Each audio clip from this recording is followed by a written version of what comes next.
안녕하세요. Kumusta naman ako? Welcome sa kontrabaho sa DXAB. Mga nang akong porterya. Tapos, hindi ko nagtrabaho. Kabalo ba mo na okay kayo? Kumakandi rin ako interview. Mga mulipot ko din sa bitas. Kaya, ganyan ako magkuha ang trabaho.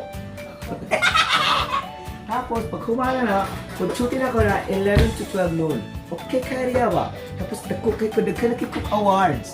Salamat kayo sa kong Golden Dove Awards. Tapos, salamat kayo sa kong Crack of Appreciation. Ayaw, tapos, mag-shooting na dahil ko. Ayun ako. Okay na? Okay na kayo. Magandang buhay mga pamilya! Welcome sa DXAB Radio Patundong sa Pilipinas. Una sa balita, una sa public service class entertainment. Kailangan mo natin sa DJ ng DXAB Radio Patundong. Una sa balita, una sa public service class entertainment. Mali tayo ka pamilya, no? Yun po mga boys. And I am your DJ Kokoy Martin of MOR 101.1.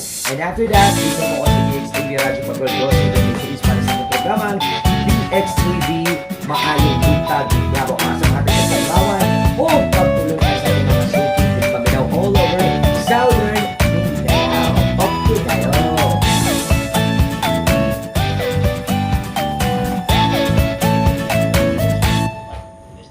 Hello mga buhay mga koys, this is your DJ Kokoy Martin and you are listening sa DXAB Radio Patundong sa 96 una sa balita, una sa public service plus entertainment. Woohoo! Gawag siyempre inyong Koreano Bisaya. Annyeonghaseyo! Kumusta na mo mga kaling? Ama, opa! Okay na mo? Tara, opa! And siyempre ko pamilya, ang maghatag o kalingaw ng pagdulunan every 11 to 12 noon ang DXAB Mayong Buntag Davao. Siyempre kauban ng inyong DJ Kokoy Martin, yung Mr. Priority. Okay lang mo? Okay kayo?